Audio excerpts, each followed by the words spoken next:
Good morning. Good morning, everyone. My name is Andreen Soley. I'm the director of the Public Interest Technology University Network here at New America. Welcome to the 2020 Pitt UN virtual convening. I'm happy to be co-locating this event with IEEE ISTAS, and my co-host is Katina Michaels here. Thank you so much for joining us, Katina. Thank you so much, Andreen, and welcome everyone all the way from Australia at the moment.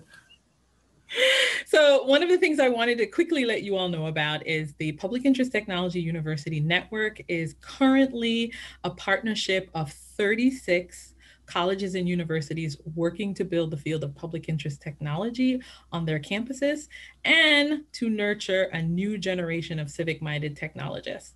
The network recently opened our fall enrollment period. So you have an opportunity to learn more about the network and join the network possibly in 2021. One thing I wanted to draw your attention to today is that we're going to be having an afternoon session on becoming a Public Interest Technology University Network member. So please take a look at the schedule. And if you're interested in learning more about membership in the network, please do attend that session. But before we go too far, I wanted to talk to Katina about why this partnership made so much sense for us this year. Well, this means a lot to us, Andreen. Your involvement has been a catalyst. IEEE is extremely happy, particularly the Society on the Social Implications of Technology that I've been a part of since my PhD years. And basically, the Society on the Social Implications of Tech was started at around 1972. Their interest in public interest technology is quite, old. But what has piqued our attention is the timeliness of this discussion begun by New America and also the bringing together of all these universities. If we're going to enact change, we have to do it together on a mass scale. And how do you do that? You do that through different communities. And in this case, we've got the university network and today's wonderful program that's a mixture of IEEE members, non-IEEE members, people from different disciplines and backgrounds like humanities and social sciences, and also technologists and hardcore engineers. And that's really what it's about, having a common language, coming together in fluency and saying, well, you may be an anthropologist, you may be training in the humanistic side. Tell us more about what you're doing. Tell us more about the focus on the human side and how we can inject that in the design process. And it's really about not designing for people, but with people, working at the coalface and asking people, what do you need? And so the International Symposium on Technology and Society, that is decades old, it began a long time ago. The emphasis of this particular symposium is public interest tech, and it runs through to the 15th of November. So stay with us even after the Public Interest Tech University Network Conference is finished. So with that, I just want to say we've got common goals, advancing humanities, IEEE's tagline. And to be honest, we're trying to shrug the emphasis purely on the technical theory, heavy stuff. That, there are specialists that are doing that. It's about minimizing discrimination. It's about minimizing harm. It's about taking responsibility and care. These fundamental concepts in society that seem to have been forgotten in our rush to digitize and perhaps become enslaved to a degree by technology's rapidity and change. So we want to change this notion and say, how can we build technologies that are stable, robust, and will help our communities worldwide? Thanks for that introduction of the work that you've been doing for so long. It must be so gratifying for you to hear this language that you pursued in your PhD program and now finding a sense of affirmation through this, right? That seems to have been Yes. the thing that this has meant for you particularly, and also for many of our scholars that we hear often. Andreen, again, I say you've been a catalyst behind this change. I don't know how you communicate to the communities that you do at scale, but it's starting to create, I think, what I would call a movement, a social change, not a technical change. Technology will always change. And yes, it's gratifying, but I think what you're doing is making people that have felt alone in the past actually feel that they're the majority. Most of us feel like this is the time for change. Most of us have been saying this for decades. And to see the fulfillment of a hope that says society comes before technology. You know, how are we going to institute soft laws, regulations, the historical element? Let's think about what do we want our future to be like? And let's visualize and build that future together where there's tolerance, where there's humanity, going back to those first principles. And I know a lot of people are going to be talking about responsible innovation. They're going to talk about social justice and environmental justice and human rights and building for accessibility and disability, acknowledging gender diversity and inclusion in the workplace. Many of our university partners, for them, what this work has meant as members of the network is that they get a chance to focus on curriculum development that is engaging and cross-disciplinary and transdisciplinary, because our intention is to ensure that all courses that future public interest technologists take have a critical lens, have the ability to think about the implications of all technological innovations and the communities that will be served and potentially those that might be harmed. And so that's been a really key feature for us in the network, has been to encourage course development. The other pieces that we're really focused on is the experiential side. How do you connect what students are learning in the classroom to what this work is going to look like out in the world? And particularly around the ethical questions that you raise. And of course, there's always the question of, if I'm going to be a public interest technologist, does that mean that I will be poor? Well, does that mean that I will not make any money? I think one of the things that we want to talk about is how do we support graduates who want to do this labor, who want to work in civil society, who want to work in government. That is not, I believe, an equation that we have to submit to. I don't think that we have to make this an either or a binary. I think you can do both.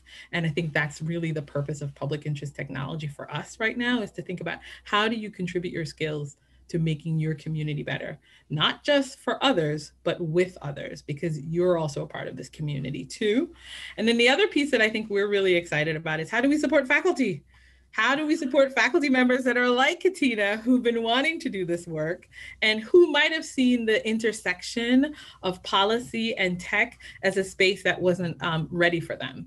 I think one thing that I'm hoping that we'll leave you with at the end of this day, at least, is the conversation that we're hoping to host around anti-racism and how you take an anti-racist approach to public interest technology. We're really excited by the panelists that we've lined up for that session. So I hope you'll stay with us throughout the day for that evening session. And then also end the day with us with some poetry and hopefully some music to create a different sense of what's possible at a convening. I know we're all trapped in our homes and we're all probably zoomed out, but I think it's really important for us to come together as a community and talk about these themes, explore them, give real concrete examples of how you can pursue this work in your life, both as a course of study and then also in practice.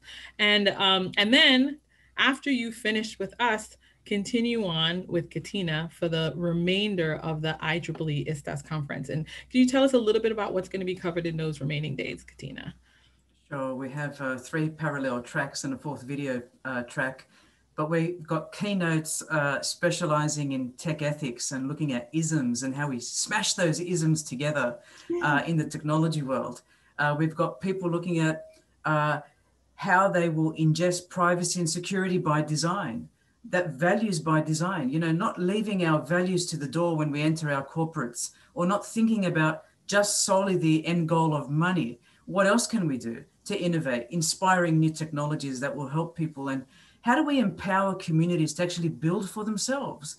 We've got people from talking on behalf of the public interest technology groups in Aboriginal Australia. How do we actually empower Aboriginal people who look at the environment and think, my environment around me is not just a sustainable thing, it's a being to me. I actually look at it as an entity that's almost humanistic. And so really starting to mix these understandings, this cultural awareness that has been so much lacking in our technological development of respect for one another, respect for the participants who are dealing with the design process together, working with community groups in society, not just observing them from a far lens, and then saying, asking the question for the different communities, what do you need? And, you know, Andreen, we're talking about degrees here and the faculty involved in teaching and delivering these degrees, but nothing makes me happier than hearing a student who's knocking on your door and saying, I'm thinking of doing your degree, this public interest thing, or this science and technology thing, or this human and social dimensions thing, or this responsible innovation or ethics in IT thing. Actually, I've been waiting decades to do a master's degree, and all of a sudden, I've found my home. And what they've been saying is, I don't want to do an MBA. My outcome of my work is not going to be financial. And so, does a PIT student, a public interest technology student, have to be poor? Absolutely not. We're going to create new business models. We're going to, I think, convey principles with consent, with knowledge, with the right things in place, whether it's de-identification, better security, encryption, whatever it is, whatever the society requires, those community groups, we're going to do that. And I'm asking our students at ASU and beyond to think of a roadmap. This is not just a degree that you get a piece of paper at the end of. This is a movement. You have to visualize in that roadmap that I want to finish this degree and I think I want to start an NGO. I think I want to work for IBM, who are encouraging, actually. At the NICE 2019 conference, I heard IBM encourage PIT scholars, public interest tech scholars, saying, if you're from the field of music, if you're from the field of anthropology, we want you embedded in our security practice because by diversity, we're going to challenge the people who are doing the majority programming, but you're going to come and work with us together. So I think it's a big message to big corporate, and I think they're ready to make the move. They know this is the time. And also to these other inspiring innovations that will help in the volunteering engineering sense, that will help the homeless, that will help the needy.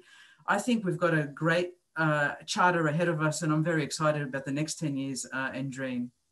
Thank you so much for that, Katina. And as I'm hoping that in the future, we will be able to accept institutions, educational institutions from around the world within our network. We're just getting started within the Public Interest Technology University Network.